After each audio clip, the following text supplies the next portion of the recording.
Hello, everyone, and welcome to the Very Cold Lasagna podcast, your place for all your filthy casual takes on the world of sports, for all you filthy casual fans out there like you and me. I am your host, Dylan Lasagna. This is episode number 253, and in this episode, we're here to turn back the clock once again, go back into the coldest depths on the Old Icebox, but this time around, there's not going to be a way out of this Old Icebox. And why is that? Well, we're going back 20 years back to the past, to the year of 2005, because WWE presented a pay-per-view that we're going to be talking about on this date, titled No Way Out. That's the topic of our retro review today here in this episode of the Old Icebox. Yes, as WWE presented on the last stop on this date, on 2005, on the road to WrestleMania 21, No Way Out, the 2005 edition. And we're going to take a look back at that show here in this episode of the Very Cold Lasagna podcast.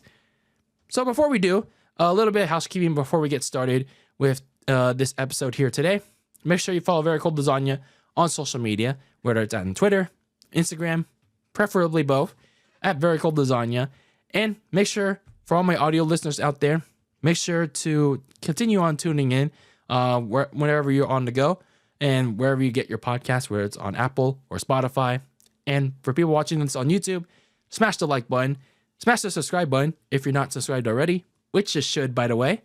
Leave a comment down below with your own takes on the topic at hand. In this case, with this episode, it's the 2005 edition of WWE No Way Out, and what your favorite match was, your favorite moment was, if you watched it for the first time most recently, or you're decided to, pull up Peacock or whatever, where, wherever you decide to pull up this pay-per-view from years on back, most recently. But regardless, this is the topic at hand, and let's share our favorite memories of this pay-per-view, or not so favorite memories of this show. Let's have a conversation about it regardless. And as always, share this podcast with your friends, your family, your neighbors, your strangers, your colleagues, whether it's at work or school. Share the good, the bad, the ugly about this filthy casual podcast entitled Very Cold Lasagna. That being said, let's go now into the Old Icebox, where there will be no way out. So this pay-per-view by the WWE back in 2005, titled No Way Out, it took place on February 20th, 2005, on this date, and it was the 7th annual edition of this pay-per-view at the now demolished Mellon Arena in Pittsburgh, Pennsylvania. Some of you may have remembered a retro review I did back in the past of WWE doing a pay-per-view at this igloo-shaped arena. Yeah, it was like, if you ever go research it, it's a very strangely shaped arena that the WWE had. And this is the first time in 3 years that they had one of these pay-per-views since the 2001 Unforgiven. And I believe this is also where we did the retro review of the 1998 King of the Ring pay-per-view, where they had it at the Mellon Arena.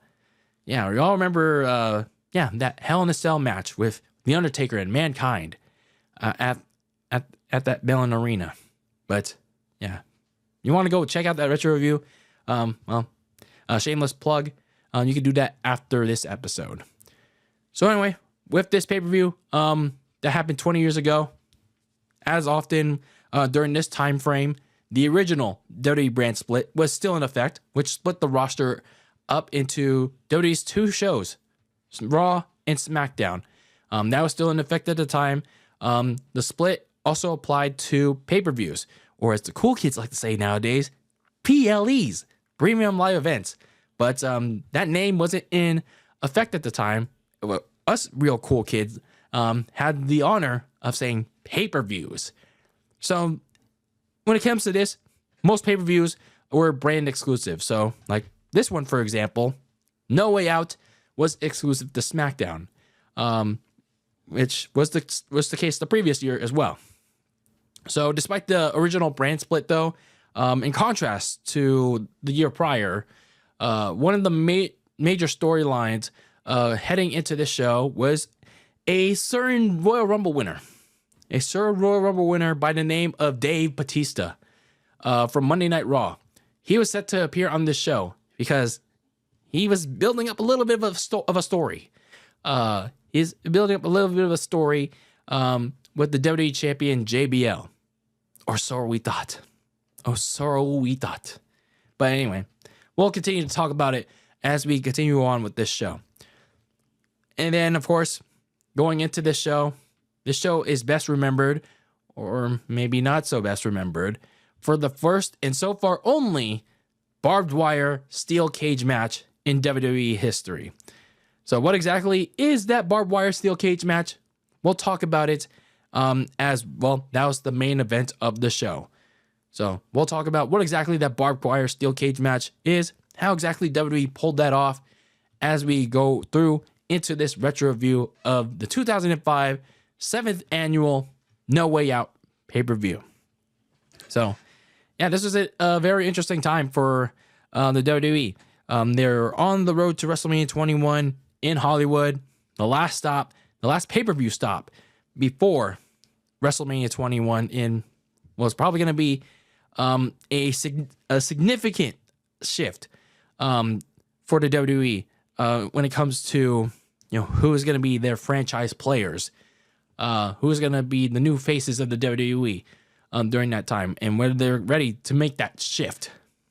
But for now, we had to focus on this last pay-per-view for before WrestleMania 21, and it all started with the first match of the night, kicking off on Sunday Night Heat. Yeah, y'all remember Sunday Night Heat?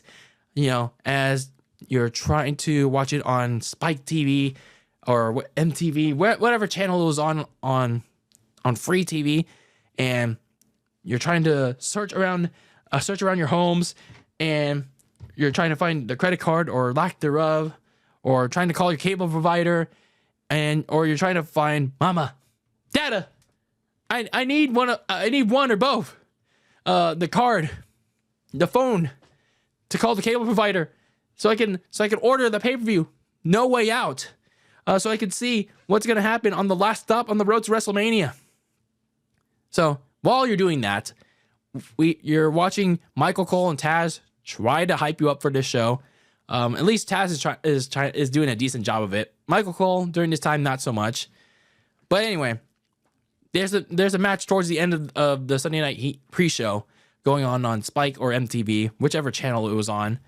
And then you get your technically first match of the night, and it kicks off with Charlie Haas and Hardcore Holly. Yes, that makeshift tag team going up against the makeshift tag team of Kenzo Suzuki and Rena Dupree. So it was basically just a match that did its job, just like with basically all the other Sunday Night Heat matchups, and pretty much all the pre-show matchups that proceeded and succeeded in the later years. It's a match that did its job in warming up the fans in attendance at Pittsburgh before the main show. Hardcore Holly and Charlie Haas, they actually had fairly solid chemistry for a makeshift team.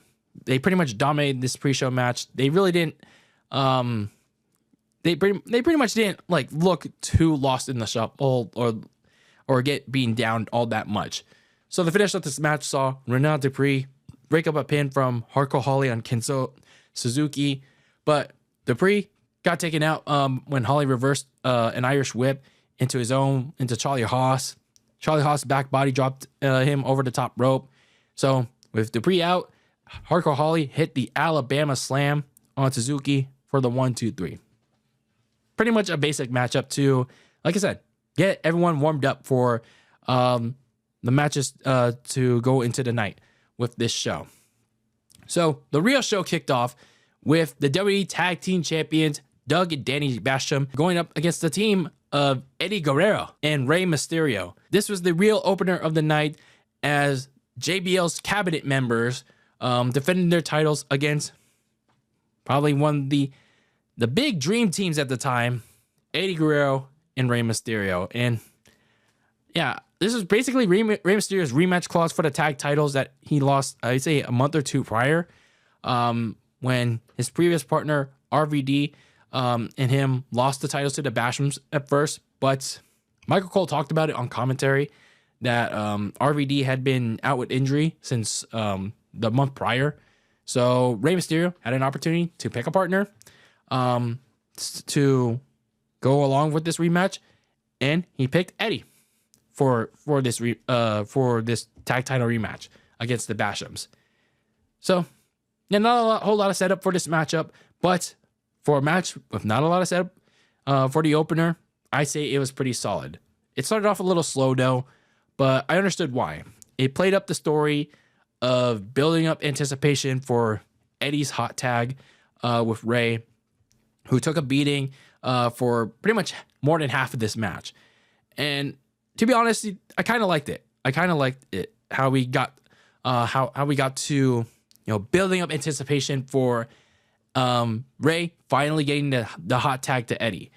Rey, moving around, trying escaping the Bashams, and then crawling and sliding and rolling his way away from the Bashams to make the tag to Eddie, which I thought made great use of his swiftness.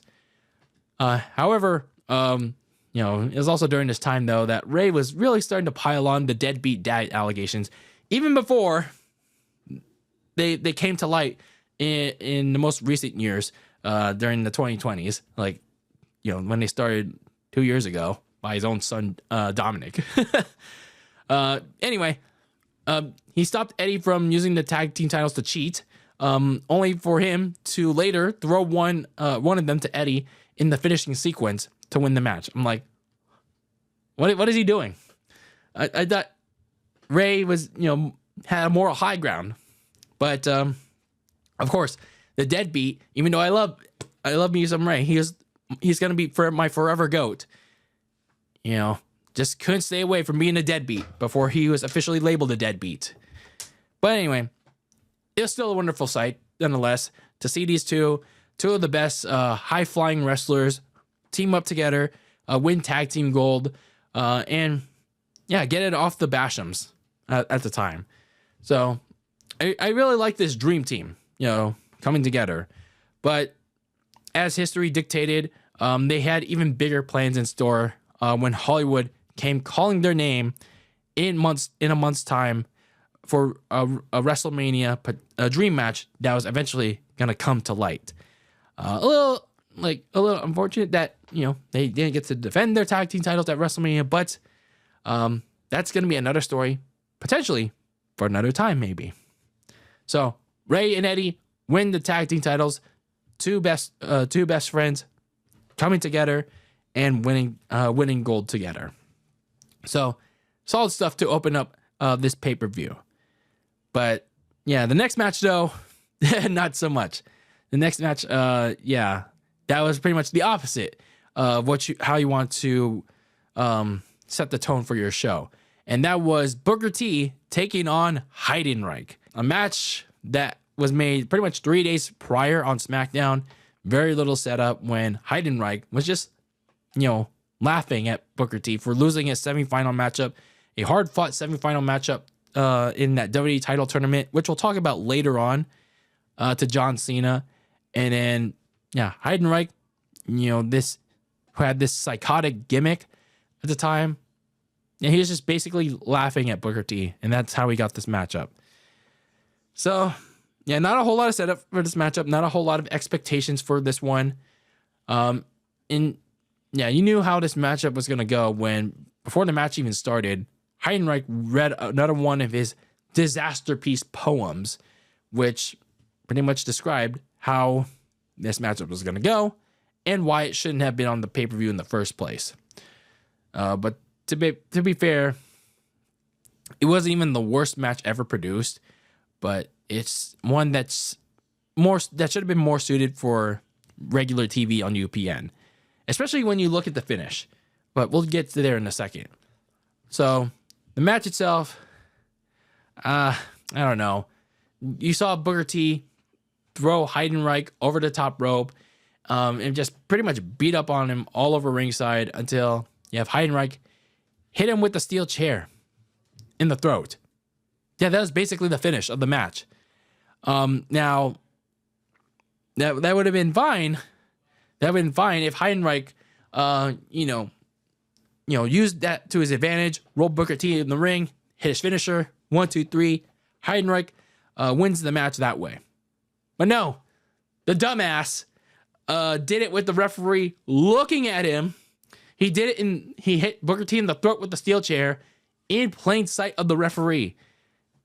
And Heidenreich's stupid ass got himself disqualified. Like, what? Why? It's like this was the second pay-per-view in a row where Heidenreich and his character looked like a complete fool. And to add on to his stupidity, he again tried to pin someone when the match either was already over or there were, like with the previous pay-per-view where we did the Royal Rumble retro review in 2005. He tried to pin The Undertaker when in a casket match, you don't pin the guy to win the match. And then in this case with Booker T, he tried to pin him when the match was over when he lost by DQ. It was so dumb. It was so idiotic. Like, I don't know if this was like Vince booking of Heidenreich that made him look like a dumbass, or if like he did this to himself. He made himself look like a dumbass. I don't know. It was just so dumb. And yet somehow these two managed to continue to like extend their feud for a couple more weeks. Like, why? And the funny thing was, Heidenreich turned babyface after this. Like, after all this. I'm like, how? Like, how is that even possible? It's like, oh man, Heidenreich was just such a strange experiment. Like, during this time, it really was. Like, the more I watch Heidenreich, like doing while preparing for these retro reviews or for talking about him, it's just like, man, like what were they even doing back then? I mean, there was a lot of good stuff about the Ruthless Aggression era, and then there was like things like Heidenreich. Like, why? Just why?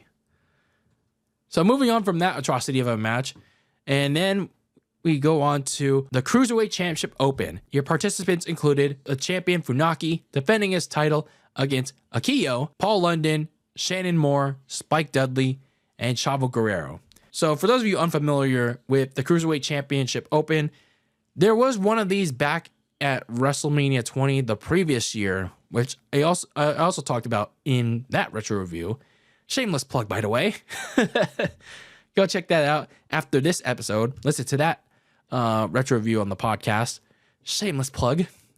So for those of you unfamiliar with how that works, don't worry. The rules of this match are just as confusing as the name itself, but I'll try to dissect it the best way I can in the most filthy casual way possible. So, the Cruiserweight title open basically is like all the wrestlers coming out, but the first two wrestlers that drew 1 and 2 would start the match. And everyone else is just standing around like on the apron, kind of like in a tag team match. Like, you grab the tag rope, like how everyone on Twitter is making jokes about a certain wrestler right now. But that's besides the point. But anyway, everyone else is standing on outside on the apron. And then once the first person is eliminated, and then the person that drew number 3 would enter. And then it would continue on until the last person, there's a last person standing and is the Cruiserweight champion. So honestly, not too much happened in this Cruiserweight Championship Open because, yeah, it wasn't really all that interesting. So I'll just try to run by this one. So Funaki and Paul London, they started up the matchup, but Funaki actually ended up getting eliminated by Paul London on the deadly Fruit roll-up with some help from Spike Dudley on the outside. But Spike Dudley would pay for his cheating tactics, though, by receiving a super kick from Funaki, behind the referee's back. Not sure why that would lead to some sort of disqualification or anything, but nonetheless, Spike Dudley got eliminated by Paul London, taking advantage of that super kick. Shannon Moore was the next one eliminated by Paul London a few minutes later with a 450 splash. And then next comes Akio, who some of you may know him better as Jimmy Wang Yang. Yeah, y'all remember good old Jimmy Wang Yang. He was later eliminated after taking a swinging neck breaker from Paul London. And yeah, they were trying to beat the 10 count. But for some reason, Akio or Jimmy Wang Yang, he couldn't get back up before the 10 count. Like, since when did, the situation where like both wrestlers are down, and then, they have to get back up in order to avoid a draw or something. It's just like, isn't it supposed to be like they both are like one has to get up and then the match can continue? Not like, oh, one gets up and then the referee, keeps on counting for the other wrestler to get up. It's like, kind of like in a last man standing match. Like, since when these cruiserweight championship opens, like when did they have last man standing rules?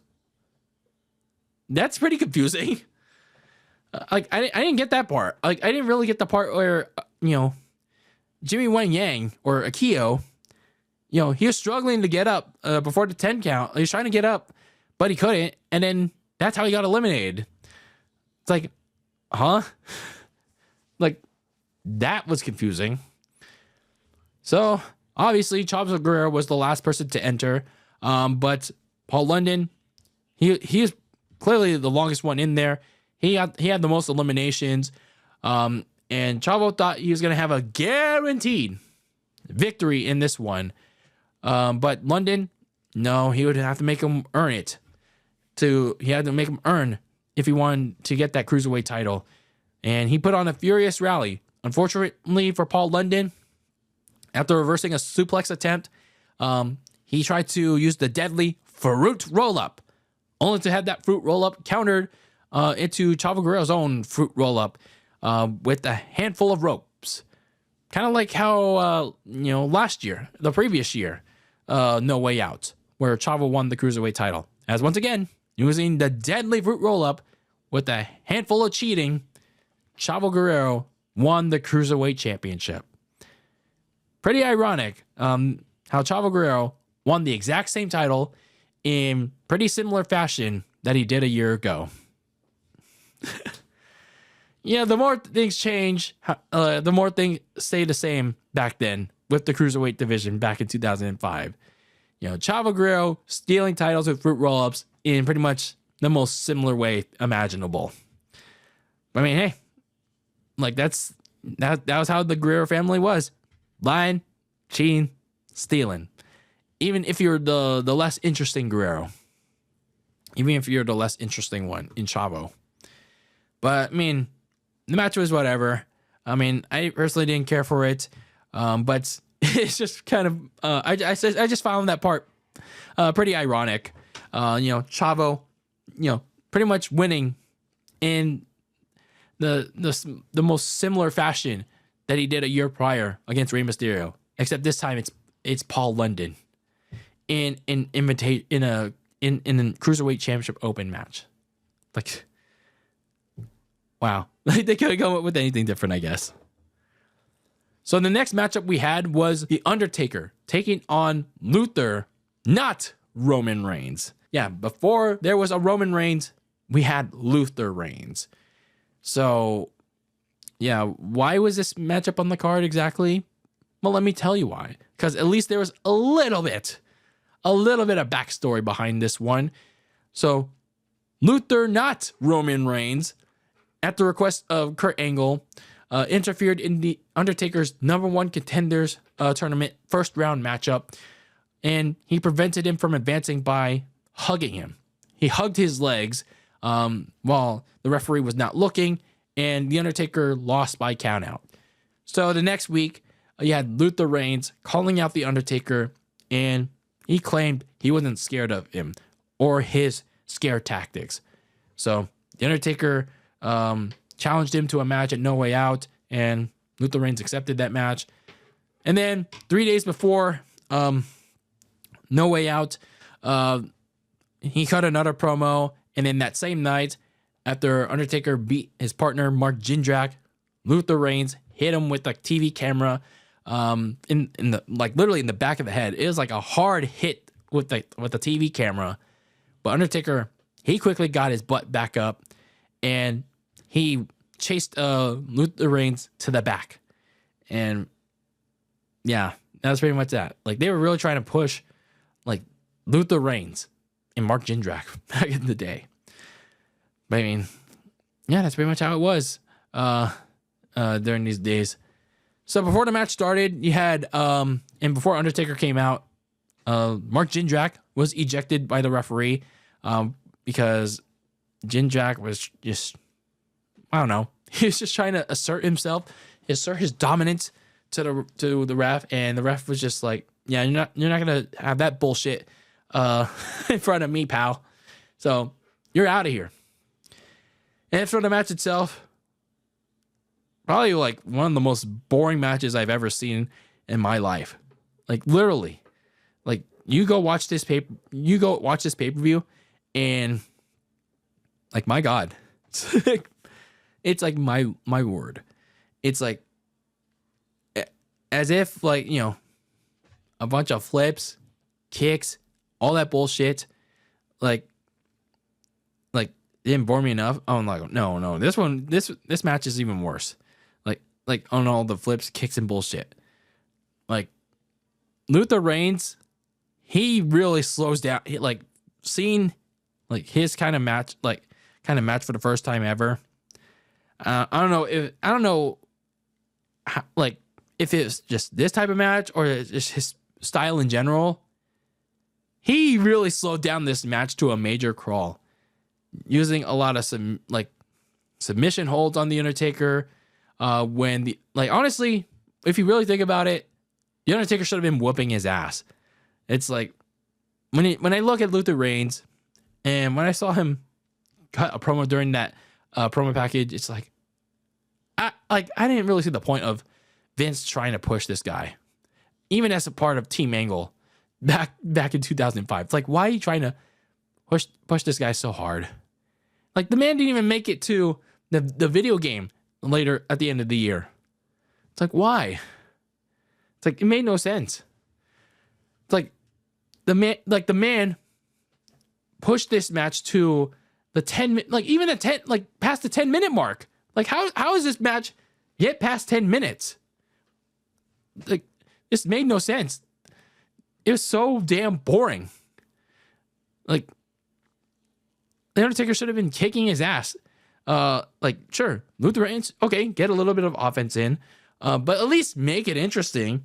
Get some power moves in, but like, not slow it down to such a long ass crawl. Like, drag it out with like a bunch of submission holds. Like, geez Louise. I mean, I'm not expecting like a bunch of flips, kicks, and all that bullshit, because that would have made it like worse. But at least like make it interesting. So, like, Luther, not Roman Reigns, he nearly wins the match with his version of the Scorpion Death Drop. And I don't know why Michael Cole and Taz keep saying it was a swinging neck breaker when clearly it was a Scorpion Death Drop. Maybe I was looking at it wrong, but I saw a Scorpion Death Drop. But Undertaker kicked out of that Scorpion Death Drop. And Luther Reigns tried to hit the not swinging neck breaker. It was a Scorpion Death Drop. But Undertaker reversed it into a DDT, and he hit his signature moves, including the Tombstone Piledriver, for the win. Yeah, this was probably I don't know.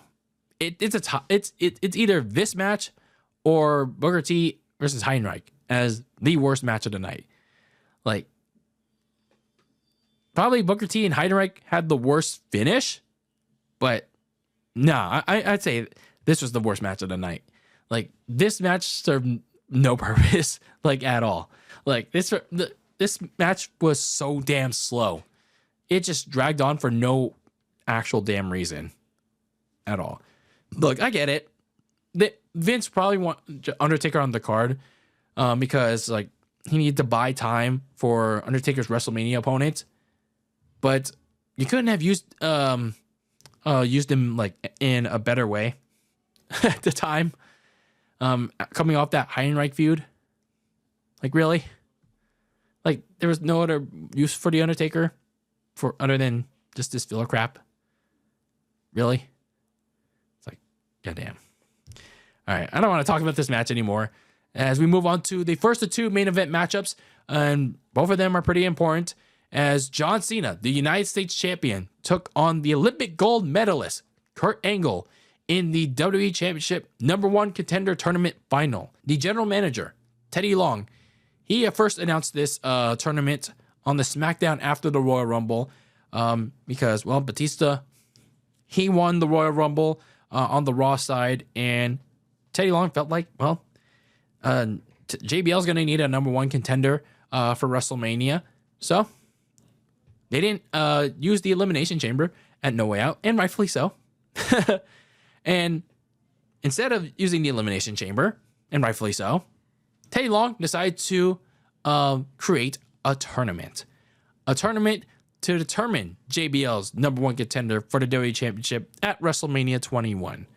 So the tournament matches included Undertaker versus Renaud Dupree, which, again, ended in a countout due to interference from Luther Reigns. Mentioned double countout, and Kurt Angle beating Rey Mysterio, giving Angle a bye as a result of that double countout into the finals. Booker T beating Eddie Guerrero, John Cena beating Orlando Jordan, and then Cena beating Booker T in the semifinals to set up this tournament final matchup between Cena and Angle. Now, before we get into the actual match itself, a little side tangent about the current Elimination Chamber pay-per-view, that's coming up. Can I just say, if we're not gonna if we're gonna make the Elimination Chamber predictable, or at least not as exciting, why not at least do something like this? Tournament matchups, or at least mix it up a bit. Maybe one Elimination Chamber matchup, and then a tournament matchup like this. I want to see a little bit of variety here, people. Or, at the very least, have one of the world champions defend their title inside of the Elimination Chamber. It's like I'm getting a little tired of having these Elimination Chambers just be used to determine who the #1 contender for whichever champion the Royal Rumble winner doesn't pick. It's like we've had these before, where the champions had to defend their titles before WrestleMania inside of the Elimination Chamber. It's like, what's the problem with it now? And we've also had tournaments to determine #1 contenders before WrestleMania. Look at 20 years ago. Look at 19 years ago. What's the deal now? What's the deal now? I don't get it. I really don't get it. So, moving on to this matchup. I really like this. This is another nicely contested contest between Cena and Kurt Angle. Both of them always do well against each other, especially, in a high stakes contest with pretty much everything on the line, with a trip to WrestleMania at stake. Both of these guys really gave it their all in this matchup. Cena using Kurt Angle using his mat-based wrestling to ground Cena, and then later in the match attack the Angle once again to weaken him, just like he did the year prior at the last No Way Out. That I believe he is the one that made Cena tap at that year's No Way Out that we covered. However, this time around at this No Way Out, this would be the origin of Cena's never give up, never say die attitude. And in contrast to the previous year where he would tap out to the ankle lock, he would escape the ankle lock twice, even if his ankle had reached peak pain during this match. So when you look at how this match played out, given everything that he had to offer to Cena, Angle was getting desperate by the end of the match to get the win, to get the number one contendership. So he grabs Cena's signature chain to use as a weapon. And, we had a ref bump, of course. So with the ref down, Angle had the chain readied up, but Cena ran into him into the corner to knock the chain out of him. And Cena lifted him up despite the ankle pain and gave Angle a big FU to win the match and earn this title match with, whoever's going to be WWE Champion, whether it is JBL or another person, going into WrestleMania 21 at the time. So, yeah, some really good stuff from both Angle and Cena once again in this matchup. Angle was good. Cena held his own. But for Cena, this is a very important step one of the beginning of his journey to the mountaintop.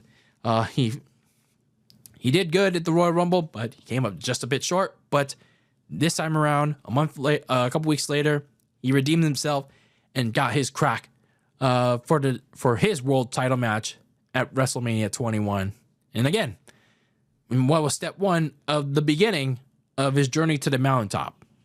Now, it was going to be just as important, though, to, convince people if he was going to be ready to convince people to handle the load of being one of the faces of the company. And within the next month, going into the lead up of that match at WrestleMania 21. Would he? Well, we are about to find out in the next month going into Hollywood. But for now, Cena at the time kind of reveled into this victory and, celebrated it as, he was the new number one contender for the WWE title and to an all-important WrestleMania. So, good for Cena at the time. So before we move on into our main event of this SmackDown exclusive pay-per-view in 2005, there was another thing that happened on this show. And it was certainly something. It was certainly something. And that was the 2005 SmackDown Rookie Diva of the Year contest. Why they decided to have it, I don't know. I'm not sure if anyone cared at the time, but this was something that, Vince McMahon or someone backstage decided to have and was just like, screw it. So the participants in this was Joy Giovanni, Michelle McCool, Rochelle Lowen. Yeah, we all remember Rochelle Lowen. And Lauren Jones. Y'all remember Lauren Jones? And the hosts of this Rookie of the Year Diva contest were Tori Wilson and Dawn Marie. So, this contest was held throughout the night. And the first round, which happened in the first hour of the show, it was just them coming out to introduce themselves in evening gowns. Yeah, pretty much basic stuff. The second round, which happened later in the night, saw them utilize their special talents. Now, their special talents, depend on how you look at it. But in my opinion, I don't know. It's just them showing off what they're really good at, I guess. So Joy's special talent was using her background as a massage therapist, giving a massage to Tori Wilson. Rochelle's was trying, but honestly failing, to be a comedian. Lauren's was strip dancing, and Michelle's was giving Dawn a scoop slam to shut her ass up because Dawn Marie was, pretty critical, what. So then you had the final round of the contest that happened right before the main event, and this was a swimsuit contest. Which basically Joy Giovanni won that contest and the whole Rookie of the Year contest in general in a landslide of 65% of the votes, the fan voting in her favor. And that was pretty much that. And, when these segments were happening, all I could think about was, how disinterested, how dead the Pittsburgh crowd was for all four of them. You know, even surprisingly, you know, Joy Giovanni, you know, she was like a hot commodity name. And honestly, you know, during that time, you know, I mean, this was like the year before I was watching wrestling. But, you know, the power of YouTube, man. Like when you go back and watch these segments, like I've watched like 2005 segments, like I say a year or two after I officially started watching wrestling, and I say, you know, Joy Giovanni, like, my word, man, my word. It's like no wonder people liked her, or yeah, you know, liked her. But it's still surprising though that Joy Giovanni, like, she didn't receive much of a reaction in Pittsburgh. It's kind of sad. But yeah, the contest in general, it's So now we had our main event. A main event that would dictate the direction as well on the Smackdown side for WrestleMania 21. And that involved the WWE Championship being on the line as JBL took on, well, it's the Big Show in the confines of a barbed wire steel cage. We'll talk a little bit of what exactly this barbed wire steel cage was, but a little bit of backstory about this matchup. Both of these men were involved in the WWE Championship match that we talked about in the retro review of the 2005 Royal Rumble pay-per-view, as JBL retained his WWE title over Kurt Angle in the Big Show, albeit interference from JBL's cabinet and Angle's cronies Mark Jindrak and Luther Reigns.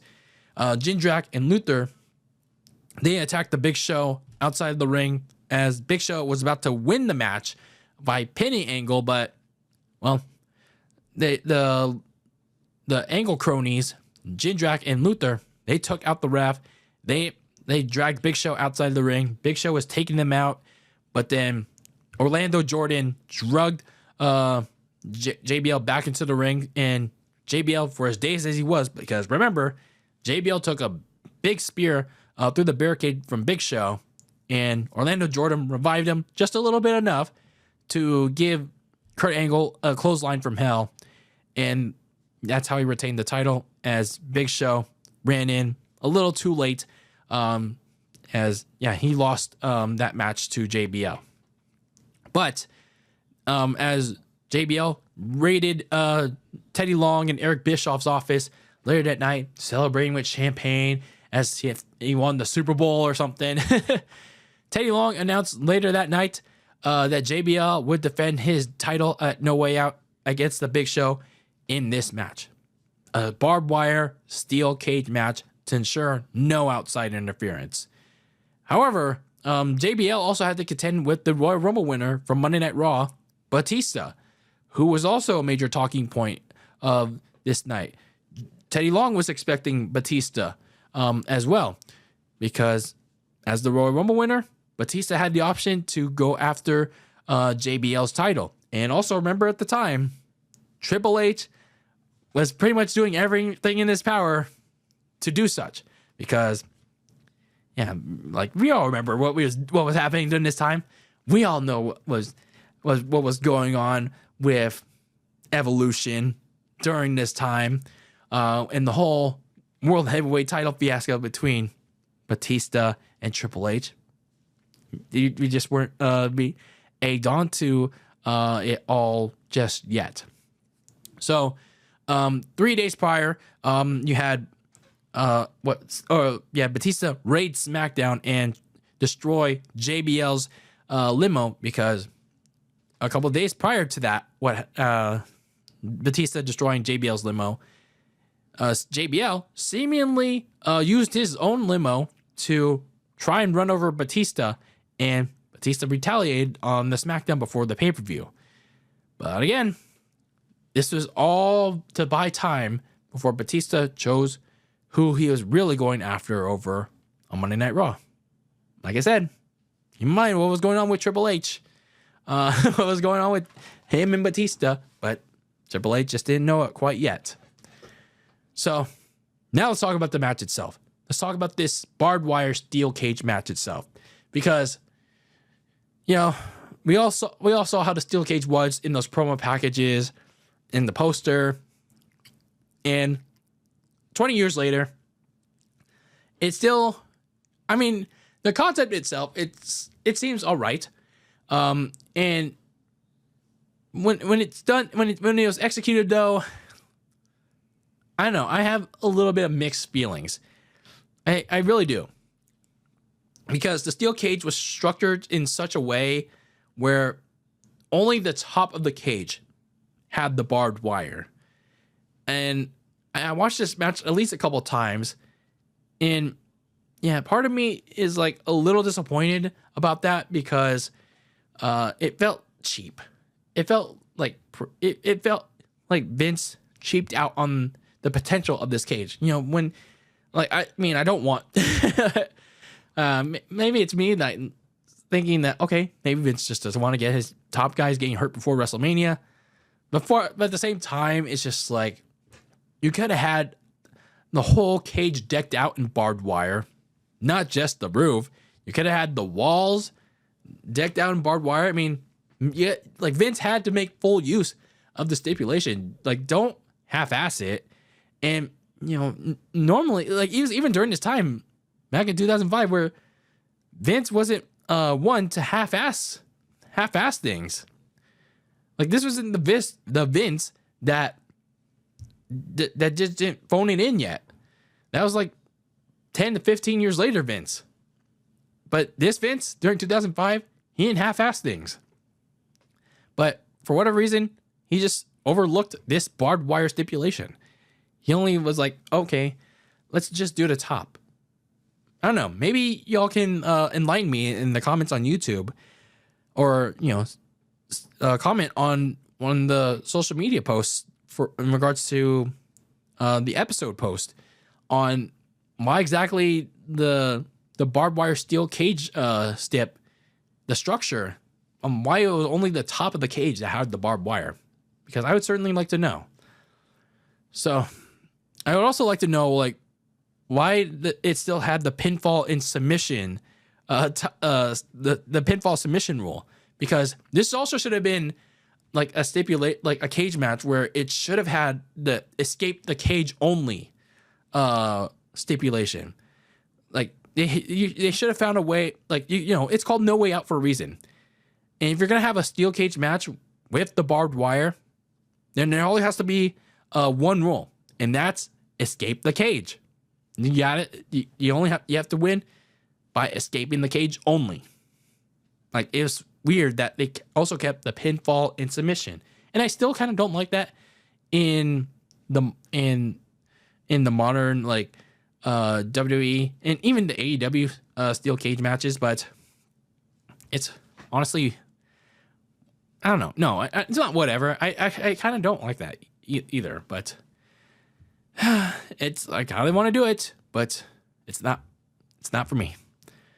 So anyway, when it comes to this match itself, Big Show dominated the early part of the match until JBL threw him headfirst into one of the support beams of the cage, causing Big Show to bleed first. But JBL also started to bleed when he also went face first into a support beam before Big Show powerbombed him. So yeah, it got bloody really quick until the Bashams and Orlando Jordan, so the whole cabinet, tried to get involved. However, when they could really get involved, Teddy Long sent them back to the back. But that wasn't before JBL used the bolt cutters that I think it was one of the Bashams or Orlando Jordan used to cut through the steel cage. JBL used the bolt cutters. It was one of the Bashams. They left behind. He used it on Big Show, and then he hit the clothesline on from Hell, but he only got a 2 count on it. So Big Show, he also responded with a choke slam, but it was for a 2 count as well. So see, it was like why do we need to have these like pinfalls? Like, make use of the escape the cage thing, please. and that only. So JBL wasn't able to get out through the door because they really locked that thing down. So he used the bolt cutters to start cutting through the barbed wire to no avail.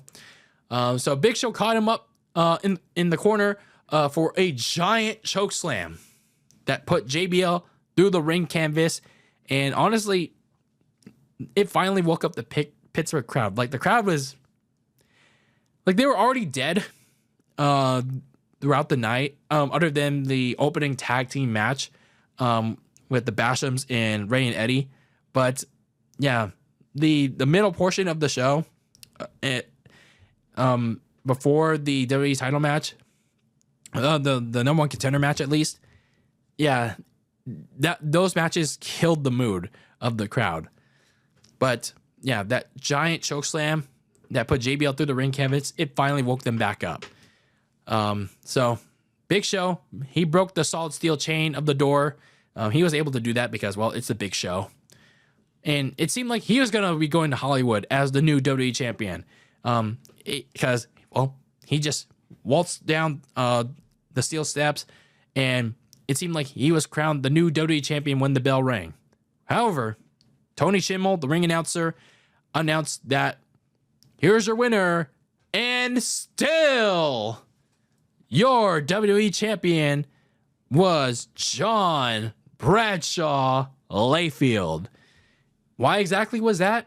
Well, because JBL once again outsmarted the Big Show by crawling under the ring under the mess of that giant choke slam, using it to his advantage by crawling under the ring apron to win the match to the disdain of the Giant. So probably one of the smarter finishes that I've seen as a wrestling fan. Like, sure, JBL took a giant bump, but used that to his great advantage. Like, that's why, I don't understand the disrespect of JBL during his championship reign. Sure, yeah, he was a bastard ass heel, but that's what made him pretty good, in my opinion. So clearly and rightfully, Big Show was frustrated. He attacked JBL until the cabinet reappeared to outnumber the Giant. And that's when the Animal, Batista, showed up to take them all out. And then he fought off the cabinet. And as JBL, bloody as all hell, tried to crawl away, the new number one contender, John Cena, showed up too to send his own message to the champion by putting JBL through a soundstage next to the stage. John Cena was taunting the champion, and so was Batista in the ring, also sending a message to Cena as well. So as for this match itself, the steel cage match, really nothing to write home about, other than the ending with the big choke slam and another clever, sneaky JBL finish to retain the title. Again, JBL proving he was such a master heel that even if he was knocked out like that, still finding ways to win. And people are saying that he was like one of the worst WWE champions of all time. Like, really? I mean, we've had worse WWE champions and worst heel WWE champions. I mean, Alberto Del Rio, ring a bell? Or like The Miz in his first run as champion. Like, really? I don't know, man. But it's just such a shame, though. Like, on the other side of it, on the other side of the coin, you have the Big Show, who was in the world title scene for 2 months, and he actually was doing pretty good for himself. And then he turns around. He turns around for what he ends up doing for WrestleMania, and yeah, it's pretty strange if you ask me. But it is funny, it's just also pretty strange at the same time. But that's could be a story for another time. But anyway, I did like the post-match cliffhanger though with Batista and Cena, because if Batista chose the WWE title instead, teasing a 3-way with JBL for the WWE title. I mean, who knew? Who knows what could have happened if Batista truly had gone after JBL and John Cena instead of Triple H for that World Heavyweight Championship. But we all know what path Batista ended up going after the next night on Raw. And honestly, we're all glad that was the path that Batista took and the path that Vince booked. As we got this road to WrestleMania 21 officially in full gear. There are no more pay-per-views that were going to get in the way of the WWE. And yeah, we had, at the time, one more month plus to build this baby up and determine if the next two faces of the WWE in Batista and John Cena were truly ready to go to carry the company on its back, and they were getting ready to have their crowning moments in Hollywood. But until then, yeah, this pay-per-view was the last setup to that. So overall, with this 2005 No Way Out pay-per-view, I'd say it was a decent show. But yeah, everything in between with the opening match, with the tag team titles, and I'd say with the number one contender match with Kurt Angle and John Cena, and I guess the main event was okay. With the steel cage match, like half of these, like everything in between that though, like they serve no purpose to be on the pay-per-view. I mean, I get it. You're trying to fill the card with these matches because, well, it's a brand exclusive pay-per-view. But at the same time, it just showed the lack of depth to put on said brand exclusive pay-per-view. And yeah, it was just severely lacking. It just showed that these matches were more reserved for the weekly Smackdown show. Like, really? Luther Reigns against The Undertaker? Like, really? I mean, at least with Heidenreich, you at least got like one and two pay-per-view matches out of that. But with Luther Reigns, really? Against The Undertaker? Why? That said, though, this pay-per-view, for as decent and meh as it was, still pretty important. Especially with the ending, the cliffhanger, that wasn't really a cliffhanger, with Batista, JBL, and John Cena. Still very important for laying the final groundwork for what was going to be an all-important last month for an all-important road to WrestleMania 21. One that would greatly set up the future for the WWE for the next 5 to 10 years. So, while, again, this pay-per-view was pretty average, pretty meh, still important for that last bit of work that WWE had to do for the road to WrestleMania 21. So, I mean, there are a few things that you can go back and watch, like the Barbed Wire Steel Cage match, the number one contender match, and even the tag team title match. So I'd say those three things. But the show was eh. It was just eh. So let me know your thoughts on the 2005 edition of WWE No Way Out. Let's have a conversation about it in the comments on YouTube, or you could send me a message on socials at Very Cold Lasagna, or comment on the post when I promote this episode on my socials, whether it's on Twitter or Instagram. In general, let's have a conversation about it. Share me your memories or not so great memories about this pay-per-view. And yeah, also let me know your Elimination Chamber winners, because I might not be able to review that show coming up in the next week or two, because I have something a little bit more important IRL coming up. So I might not get a chance to sit down and watch that show and do a proper review for you all. But yeah. And another announcement, the next episode, or the next two episodes that are coming up, will be the start of the NFL season recap month, the 2024 edition. So look out for that. So yeah, we'll be covering all 31 teams and their past season from this past season of the NFL. So, yeah, we'll be looking back at how they did or didn't do this past year, what they need to do this offseason. And, yeah, we'll be reflecting back on the year that was or wasn't for all 31 NFL teams. But there's 32, right? No, we already did my San Francisco 49ers. But look out for that again in the next episode or two on this podcast as we kick off NFL season recap month here on Very Cold Lasagna.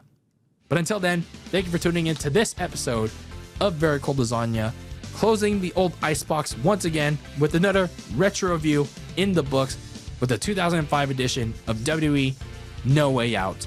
Again, let me know your thoughts and your memories or not so great memories of this pay-per-view.